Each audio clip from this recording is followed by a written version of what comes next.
What's up? And we're back. Alright, so we're going into losers finals. We have Zay versus Mew Squared. Gonna run this back from the winner's bracket. And we were just dissecting that match that was just going down. They seem to be okay, so they're just saying that they're ready to go. So Yeah. I'm curious to see how this goes again because last set they were really close. We're good. Yep. But I think that Zay may be a few of Mew Square's habits and the times that we were kind of dissecting sort of Mew Square's play. yeah, he's good at catching that, and with Fox's, Fox he's got that punish game on lock. Anyway, we're taking it to Battlefield, and we're starting off with immediately a really good run down and then up tilt, followed by some other pretty good options to kind of catch Mew Squared off. Yeah, it seems the footsies are pretty intense right about now.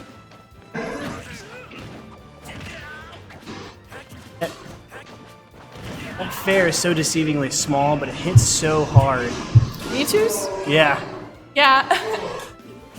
It's a really good kill option. It's a really good landing option. It's a really good edge guarding option. It's such a great move. It's fast and the nair. See, I need to take notes on that because Mew Squared's really good about timing his nairs up. That bait. Are we gonna talk about that bait? That was the tomahawk bait. It was I'm gonna run up and grab you after this jump, and then He went for the spot dodge and that hold that up smash. He's really good about that conditioning. His ground game's pretty intense. then Zay knowing he doesn't have to approach, so he's forcing Mew Squared to by kind of and then that string will take it really early. Yep. Fox, really light.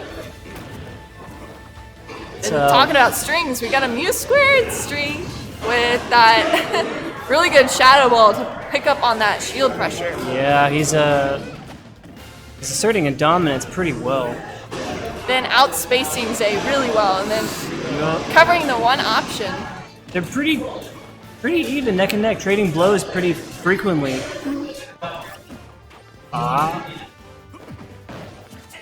Smart, going back to the ledge, definitely. Let's see.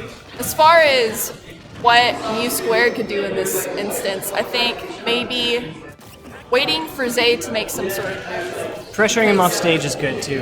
That too. Because unfortunately with Fox, one of his biggest issues is vulnerability when he's trying to recover. Especially with Mewtwo's Shadow Ball. Yes. He has to force Fox to recover low. And even if he recovers too low, he's gonna have to fire Fox, which is completely vulnerable. And just what you were saying. Yeah, see? Putting him in situations that cause him to make bad decisions. Yep. It can only go a few different ways. There's only a few different options. Yep. And he did go for that sort of mangle, really far up, just in case if Mew Squared went out for another fair. And the ending lag on that up B is just there was multiple options that Mew Squared had, and that one was by far the safest one. Just waiting and then seeing which direction he would go, and then just punishing that. I really liked it. He's been doing gut up nairs a lot, Mew Squared. It seems to be working too. I've never seen this before, and it's a great Did he just do 5 or 6 or 7? Yep. This man! Vicious. Zay's coming back with those dares though. Zay's dares have been pretty on point tonight too. Another one. Another one. It's Zay just has to stop jumping.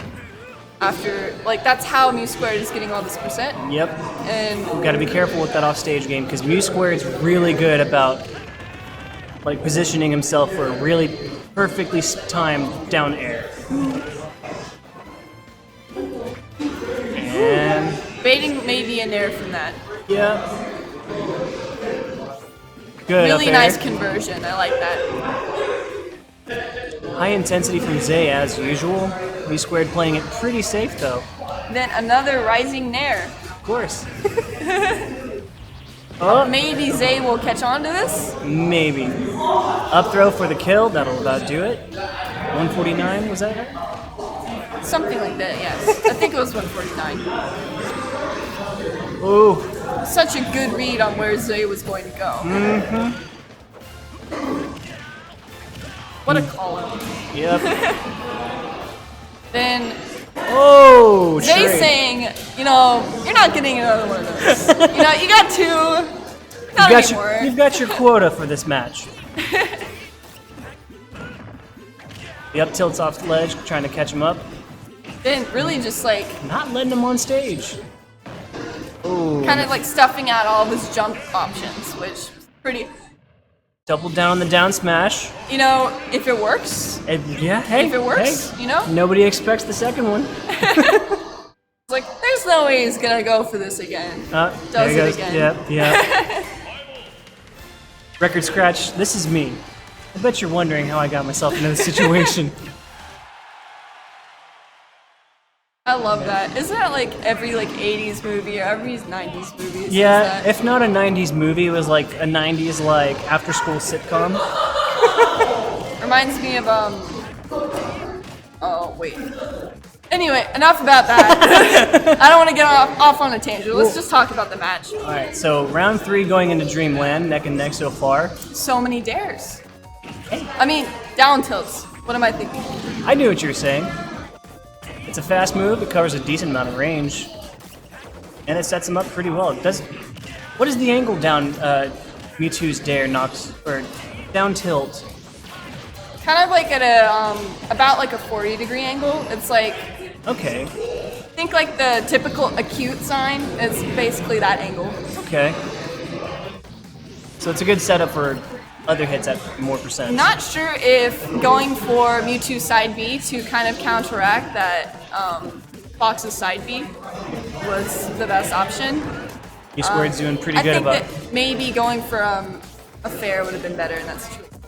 Anyway, you were saying? No, that's what I was getting at. We're there. Great minds, you know? Up And throw, then Dreamland. Really low ceiling. low ceiling. Actually, I think it's speculation at this point, but I think it was like disproven that it was like not low ceiling. I think the platforms are higher, which could pretty much equates to lower, closer to the blast zone. Yeah. Yeah. But didn't even need those platforms for that. No. These two are both very combo heavy players, and it's insane, like, to imagine, like, these guys having the run back up. Honestly, what I really love to see is whenever Mewtwo uses his back air to like kind of call out things that happened way before they even like, way Yeah. before like probably Zay even thinks about it, you know? Yeah, he's pretty good about looking a couple moves ahead. It's impressive, like, I mean, he took a game off ESAM, remember? Yeah. And then Zay was telling me that Mewtwo took a game off of Mewtwo King about a year ago whenever Yep. Mewtwo King was playing Cloud. Actually, not a game, a set, sorry. Yeah. And not only was it a good set, but he kind of dominated. But Yeah. again, that was a year ago. Yeah. Probably is a different story now, but you never know. There's only one thing we can do, The make run it back. make it happen. Exactly. Exactly. Run back 2017. Rio. That unfortunately knocks Zay out. Still made it pretty far though. Oh yeah, I mean last week he made second place. Knocked out Mew squared. I mean Mew squared was saying is like, look, if I catch you in losers, I'm gonna rock you, and lo and behold, 3-0'd, he rocked him. I remember whenever Zay was sitting here commentating, Mewtwo just kind of like walked up, and then he was like, Oh yeah, he was like, "You, me, dead." Yep, it was a I love that. He meant it as a joke. It was obviously Oh yeah, a joke. no, like But we're a tightly knit group, the DFW team. I love that. Close, It's like, man.